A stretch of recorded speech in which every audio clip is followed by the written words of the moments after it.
Everyone welcome back to another video. তো কথা বলবো দুটো বড় আপডেট নিয়ে। তো আমরা সকলেই জানি যে এই মুহূর্তে স্পাই ইউনিভার্সের ফ্র্যাঞ্চাইজ নিয়ে আহ, যেই জায়গায় স্পাই ইউনিভার্স শেষ হলো সেই জায়গার পর থেকে ঋত্বিক রোশনের ওই ছোঁয়া পর্যন্ত একটা মানুষের মধ্যে একটা দারুণ লেভেলে অ্যান্টিসিপেশন ক্রিয়েট হয়ে আছে।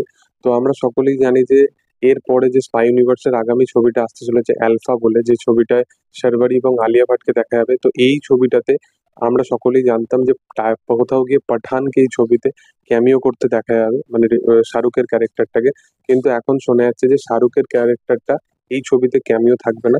এই ছবিতে কবিরের ক্যারেক্টারটা, মানে ঋত্বিক রোশনের ক্যারেক্টারটা অ্যাজ এ মেন্টর হিসাবে এই ছবিটাতে তার ক্যামিও থাকবে। তো দেখার যে ঋত্বিক আলিয়া শারবারি একসাথে এই কাজটা যখন আসবে তখন খুব ভালোই কাজ হবে। এর সাথে সাথে পরবর্তী যে আপডেটটা এসছে, ওয়াইআরএফ এরই আরেকটা বড় ফ্র্যাঞ্চাইজ ধুম, যেটা লাস্ট কাজ হয়তো আজ থেকে 10 বছর আগে এসেছিল, ধুম 3।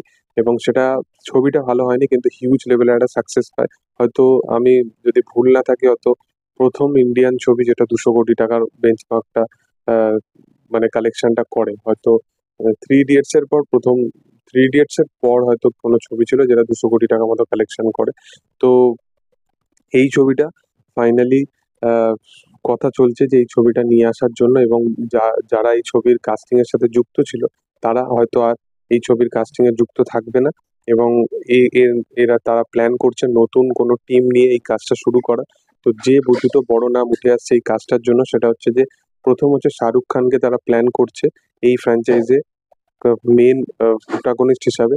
তো আমি জানি না যে এই জিনিসটা কতটা সঠিক হবে না, কারণ শাহরুখ অলরেডি তার একটা স্পাই ইউনিভার্সের মতো একটা ফ্র্যাঞ্চাইজি সে একটা কাজ করছে, এবং তারপরে যদি এখানে কাজ করবে কিনা সেটাই হচ্ছে ব্যাপার। এবং এর সাথে সাথে এই ছবিতে পুলিশ অফিসারের যে চরিত্রটা, সেখানে পুলিশ অফিসার হিসাবে অক্ষয় কুমারকে দেখা যাবে। তো অক্ষয় কুমার ভার্সেস শাহরুখ খান যদি হয় তাহলে এটা বিশাল বড় লেভেলের একটা হিস্ট্রি ক্রিয়েট হয়ে যাবে, এবং এরকম কাইন্ড অফ জিনিস অডিয়েন্স এর আগে কোনোদিন দেখেনি। এর সাথে সাথে পরবর্তী যদি আপডেট নিয়ে কথা বলি, তো সালমান খানের সিকান্দার বলে ছবিটাকে নিয়ে। তো সিকান্দার বলে ছবিটা, এই ছবিটায় কিন্তু সালমান খানের ডাবল রোল থাকতে চলেছে, এবং এখানে একটা গান সিকোয়েন্স, এখানে একটা প্ল্যানিং করা হচ্ছে যেটা ইন্ডিয়ার সব থেকে বিগ বাজেট গান সিকোয়েন্স সিন হতে চলেছে, এবং যেটা স্কেল ওয়াইজ বিশাল বড় লেভেলে। এবং এখানে সালমান খানের ডবল রোল হতে চলেছে।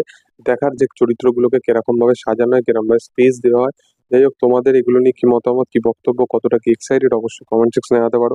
ভিডিও যদি ভালো লেগে থাকে লাইক শেয়ার সাবস্ক্রাইব করে দিও। Thank you all. বাই।